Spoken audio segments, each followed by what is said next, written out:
the apartment she shares with her parents. Her car later found abandoned with the key in the ignition. Oakley police are treating this as a highly suspicious missing persons case. Joining us now to share more about the family's efforts to find Alexis, her brother, Gabe, and his girlfriend, Morgan Strenfel.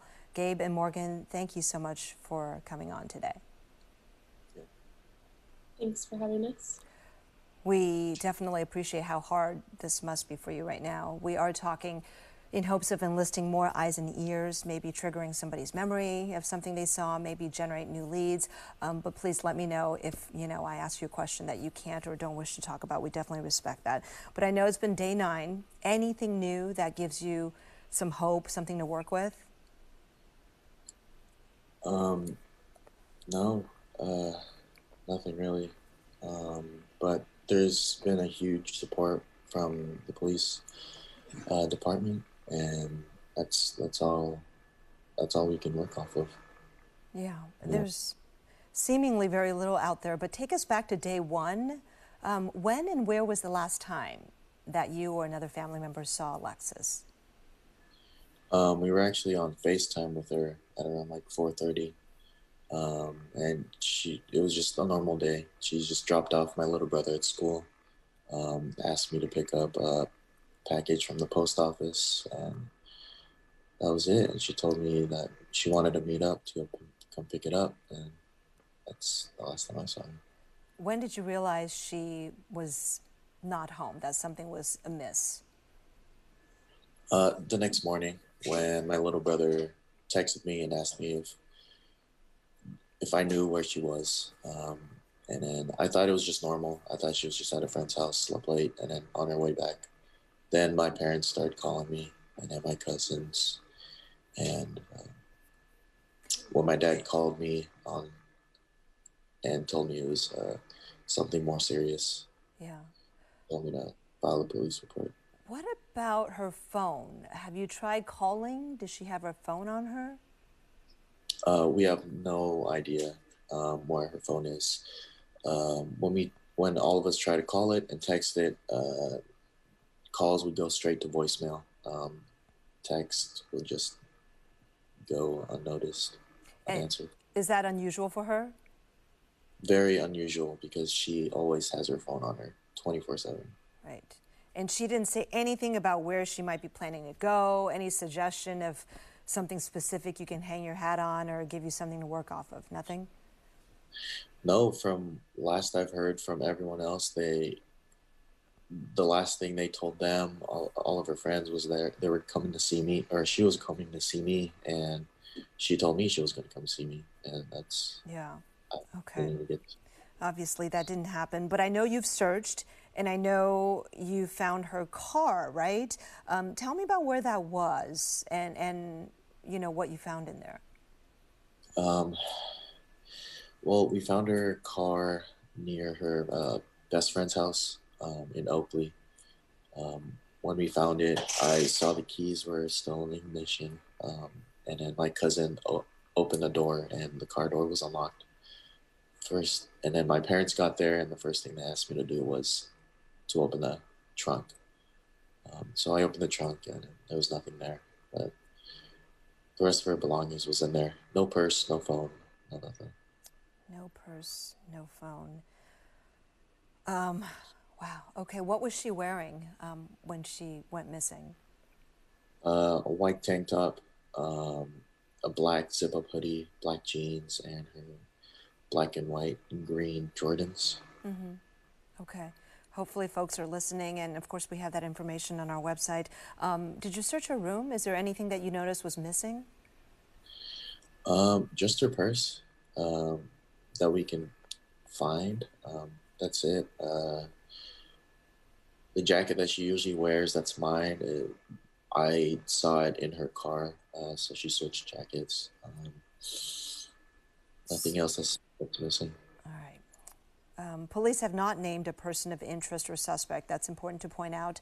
But Antioch police did search her ex-boyfriend's home in Antioch, and they took some items. Did the ex-boyfriend, tell you whether he has seen Alexis around this time?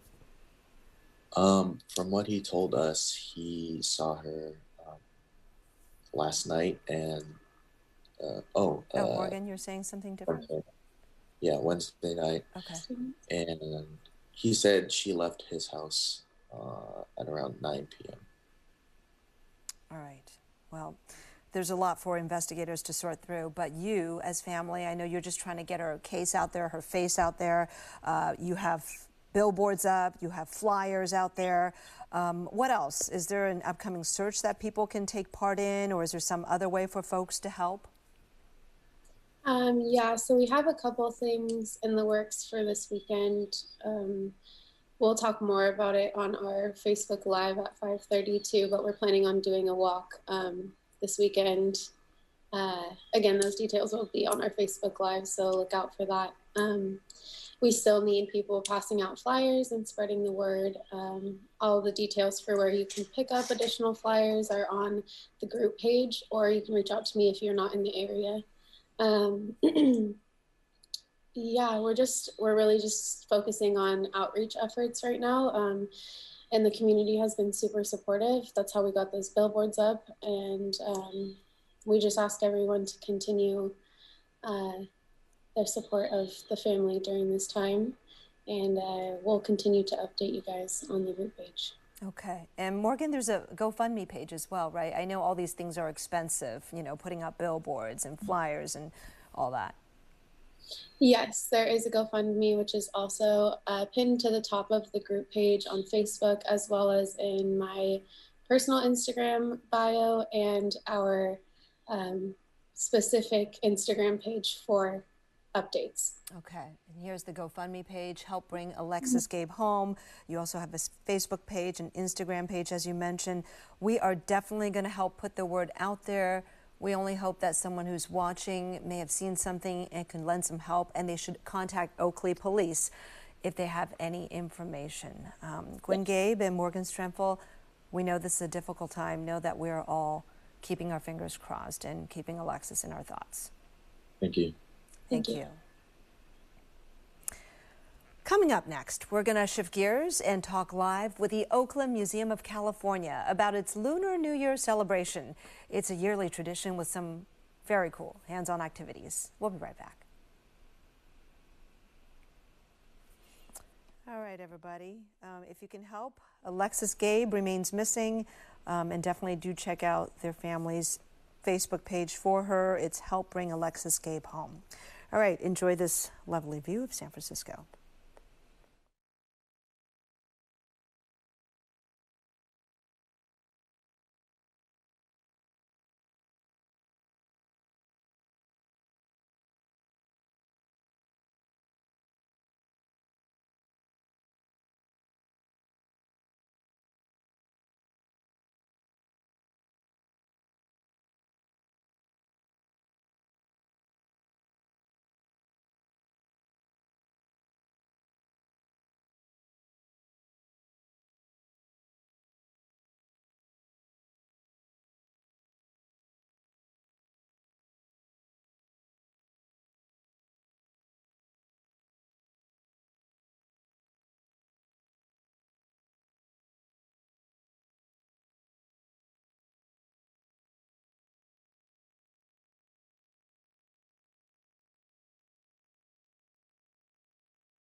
The Year of the Tiger began this Tuesday, but the Lunar New Year celebration lasts 2 full weeks, and it's a wonderful time to engage in and appreciate some cultural activities for the family.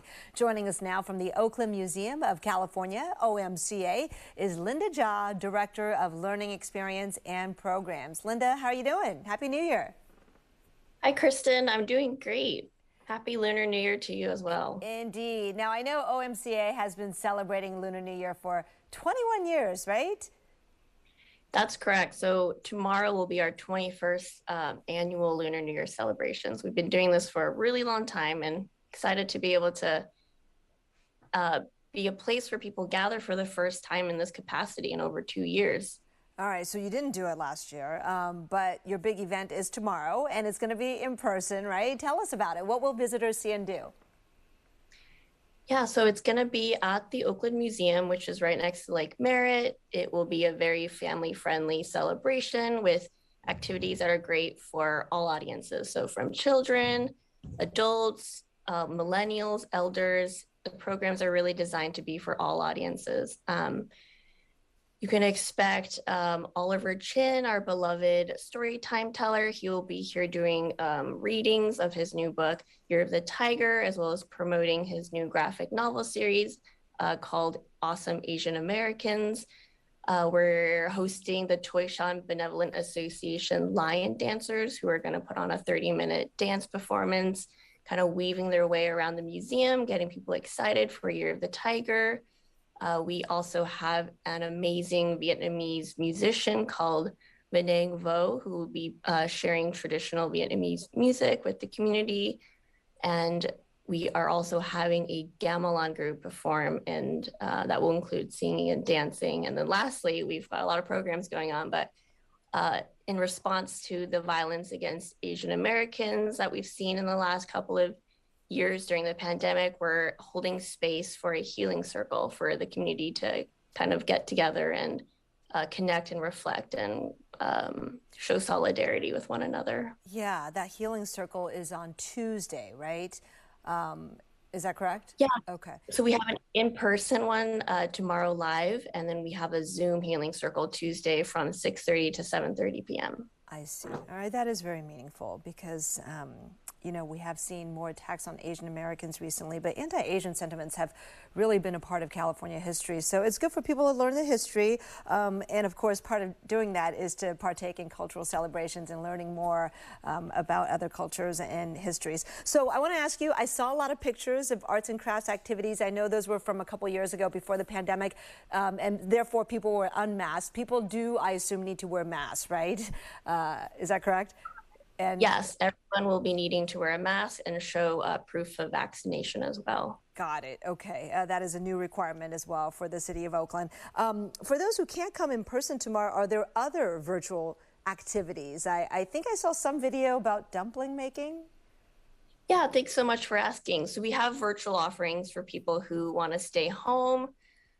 So yes, I filmed a video at my mom's house in Irvine, California of me making dumplings, because dumplings are really a traditional Lunar New Year dish to bring in good luck.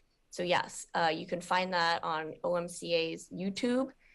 And we also have a shadow puppet activity. We have a template. We've got a video on our YouTube website for people to make shadow puppets and tell stories. So fun. Hey, do people need to get tickets in advance?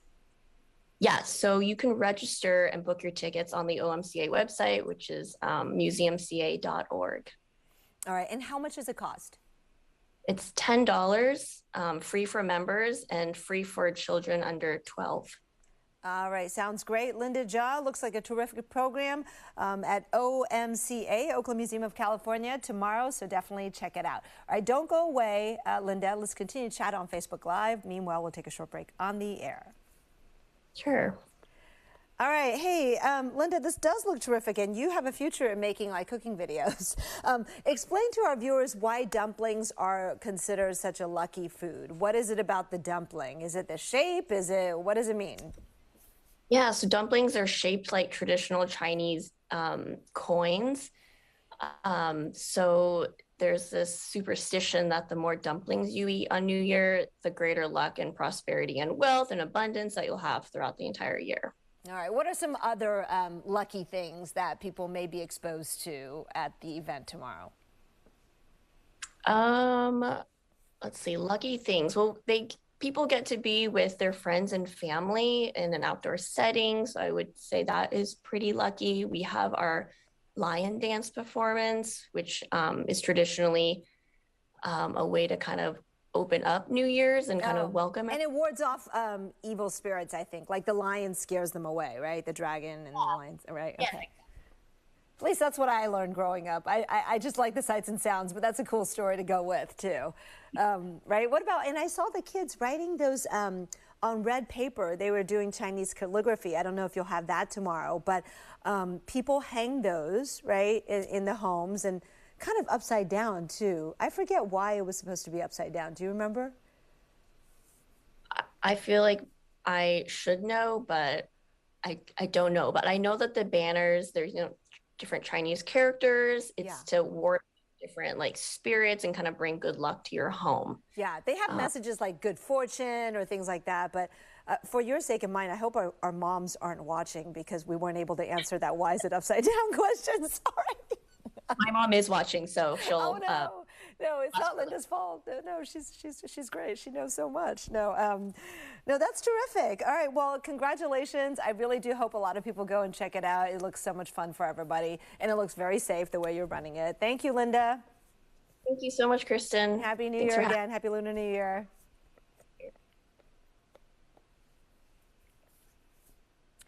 Thank you so much for joining us on this interactive show, Getting Answers. We'll be here every weekday at 3 on air and on live stream answering your questions. World News Tonight is coming up next, and I'll be back here at 4 o'clock, so I'll see you then.